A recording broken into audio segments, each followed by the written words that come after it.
آج کی کہانی کا عنوان ہے بھولا ہوا وعدہ۔ بچوں، شہراز ایک 14 سال کا بہت شیخی باز لڑکا تھا۔ اسے سائیکل چلانے کا بہت شوق تھا۔ سائیکل چلانے میں اسے اتنی مہارت ہو گئی تھی کہ اب وہ سائیکل چلاتے ہوئے کرتب بھی دکھانے لگا تھا۔ اسی دوران سائیکل کے پرزے بیجا استعمال کی وجہ سے جلدی گھس جاتے یا ٹوٹ جاتے۔ ایک دن وہ اسی طرح کرتب دکھاتا ہوا جا رہا تھا۔ آس پاس سے گزرنے والے لوگ اسے سائیکل پر کرتب کرتے ہوئے دیکھ رہے تھے، مگر کوئی اسے ایسا کرنے سے روک نہیں پایا کہ اچانک دھماکہ ہوا۔ سڑک پر چلتے ہوئے لوگوں نے شہراز کو گھورا۔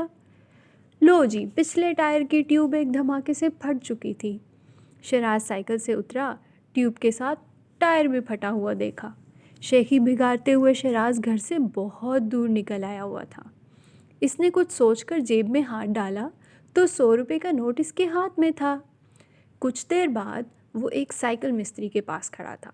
مستری نے ٹائر اور ٹیوب دیکھنے کے بعد کہا، ٹیوب کو تو پنکچر لگ جائے گا، مگر ٹائر تبدیل کرنا پڑے گا، اور نیا ٹائر 7 روپے کا ہے۔ بتاؤ تبدیل کروں یا نہیں؟ 700 روپے؟ میرے پاس تو 700 روپے نہیں ہیں۔ لگتا ہے پیدل ہی گھر جانا پڑے گا۔ شہراز نے سائیکل کو دیکھتے ہوئے سوچا۔ پھر وہ سائیکل کھینچتا ہوا گھر کی طرف روانہ ہو گیا۔ شہراز گھر پہنچا تو پیدل چلنے کی وجہ سے وہ بہت تھک چکا تھا۔ امی جان نے پچھلے ٹائر کو دیکھا جو زمین سے چپکا ہوا تھا، بولی، آج پھر سائیکل پنکچر کر کے لے آئے ہو؟ جی امی، آج ٹیوب کے ساتھ ٹائر بھی پھٹ گیا ہے۔ پنکچر اور نئے ٹائر کا خرچہ کل ملا کر 800 روپے ہوئے۔ 800 روپے؟ امی جان نے دہرایا۔ آپ 700 روپے مجھے دے دیں، 100 روپے میرے پاس ہے۔ شہراز کا یہ پرسکون انداز امی جان کے لیے حیرت کے لیے کافی تھا۔ یہ سب کیسے ہوا شہراز؟ امی جان کا سوال سن کر شہراز نے نہایت عاجزی سے جواب دیا۔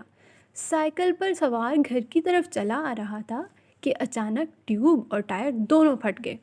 بس وہیں سے میں سائیکل کھینچتا ہوا پیدل گھر آ رہا ہوں۔ اچانک شہراز کی نظر سائیکل پر پڑی تو اسے محسوس ہوا جیسے وہ کہہ رہی ہو، جھوٹ، جھوٹا، سراسر جھوٹ۔ اپنے کرتوتوں کے بارے میں تو سچ بتاؤ نا، سچ بولو، سچ۔ شہراز نے بھی آنکھوں ہی آنکھوں میں جواب دیا، تم تو چپ رہو، دیکھو میں اپنی پیاری امی جان سے بات کر رہا ہوں، 800 روپے کا معاملہ ہے، امی اپیل پر غور کر رہی ہیں۔ آخر امی جان نے 800 روپے شہراز کو دے دیے۔ شہراز اپنے مقصد میں کامیاب ہو چکا تھا۔ نیا ٹائر اور ٹیوب میں پنکچر لگنے کی دیر تھی کہ وہ پہلے جیسا شہراز بن گیا۔ سائیکل نے احتجاجاً چیخو پکار شروع کر دی، مگر شہراز پر نہ تو اثر ہوا اور نہ اب ہونا ہی تھا۔ ایک دن وہ سائیکل پر دور ایک نئی کالونی کی طرف جا نکلا۔ نئی کالونی کی بڑی بڑی سڑکیں دیکھ کر شہراز نے وہاں سائیکل پر کرتب دکھانا شروع کر دیے۔ وہ کبھی چلتی سائیکل پر لیٹ جاتا، کبھی اپنے دونوں پاؤں ایک ہی پائیدان پر رکھ دیتا، اور کبھی گدی پر پاؤں رکھ کر اپنے دونوں ہاتھ ہینڈل پر رکھ کر خوشی سے نعرہ بلند کرتا کہ ہم سا ہو تو سامنے آئے۔ اچانک اس کے سامنے ایک گدا گاڑی آ گئی۔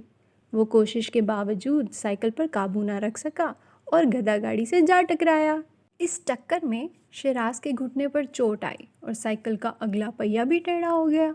جب وہ لنگڑاتی ٹانگ اور سائیکل کے ٹیڑھے پہیے کے ساتھ گھر میں داخل ہوا تو امی جان گھبرا گئی۔ اس کے زخم پر مرہم لگایا اور پینے کو گرما گرم دودھ دیا۔ شہراز لیٹا ہوا تو اسے صحن میں کھڑی ہوئی سائیکل دکھائی دے رہی تھی۔ سائیکل کو دیکھ کر وہ بہت ہی افسوس کر رہا تھا کہ وہ تو اب پہلے سے بھی بری حالت میں ہے، اب اسے بھی مرمت کی ضرورت تھی۔ امی جان صحن میں آئیں تو اطمینان کا اظہار کرتے ہوئے کہا، آج کل تو لوگ اندھا دھند سڑکوں پر گاڑیاں چلاتے ہیں، میرا بیٹا تو بہت دیکھ بھال سے سائیکل چلاتا ہے۔ یہ سن کر شہراز سوچ میں پڑ گیا۔ اس کی نظر سائیکل پر پڑی۔ اسے ایسا لگا جیسے سائیکل اسے گھور کر کہہ رہی ہو اور امی کی بات سن رہی ہو کہ یہ بات درست نہیں ہے۔ جس طرح شہراز مجھے چلاتا ہے اس کا آپ تصور بھی نہیں کر سکتی۔ شہراز میرے ذریعے کرتب دکھاتا ہے، وہ مجھے چلاتا نہیں ہے، اڑاتا ہے۔ میرے کل پرزے اس سے بہت تنگ ہیں، یہ کوئی بات سمجھنے کے لیے تیار ہی نہیں ہے۔ اچانک امی جان نے بستر پر لیٹے شہراز کو گھورا۔ شہراز کو لگا جیسے امی سائیکل کے پرزوں کی ساری باتیں سن چکی ہوں۔ انہوں نے کچھ سوچا اور الماری میں سے ایک کاغذ نکال کر شیراز کے سامنے رکھ دیا۔ یہ کاغذ اس وقت کا تھا جب امی جان نے اسے سائیکل خرید کر دی، تو شیراز نے ان سے وعدہ کیا تھا جو اس کاغذ پر اس نے لکھ کر دیا تھا کہ وہ سائیکل کی حفاظت کرے گا، اسے دھیان سے چلائے گا اور اس کی صفائی ستھرائی کا خیال رکھے گا۔ وہ شرارتی بچوں کی طرح اس پر کرتب نہیں کرے گا۔ شیراز نے ان باتوں میں سے کسی ایک پر بھی عمل نہیں کیا تھا۔ ابو جان اپنے دفتر کے کام کے سلسلے میں دوسرے شہر گئے ہوئے تھے، اس لیے امی جان سے سائیکل کی مرمت کے لیے مزید پیسے ملنے کا کوئی امکان نہیں تھا۔ اگلے دن شیراز کو لنگڑاتے ہوئے اسکول جانا پڑا اور واپس بھی ایسے ہی آنا پڑا۔ اسکول زیادہ دور نہیں تھا، اس لیے شیراز سائیکل پر ہی اسکول جاتا تھا۔ گھر واپسی پر اس کی جیومیٹری باکس میں جیب خرچ جوں کا توں دیکھ کر امی نے پوچھا، تم نے ان روپوں کو خرچ کیوں نہیں کیا؟ میں سائیکل کے لیے پیسے اکٹھے کر کے اس کی مرمت کروانا چاہتا ہوں، میں اسے دوبارہ زخمی نہیں کروں گا۔ اس کی ان باتوں سے امی جان کا دل پگھل گیا۔ وہ بولی، غلطی کا احساس ہونا سب سے اچھی بات ہے، میں سائیکل کی مرمت کے لیے پیسے دے دوں گی، مگر وعدہ کرو سائیکل کو احتیاط سے استعمال کرو گے۔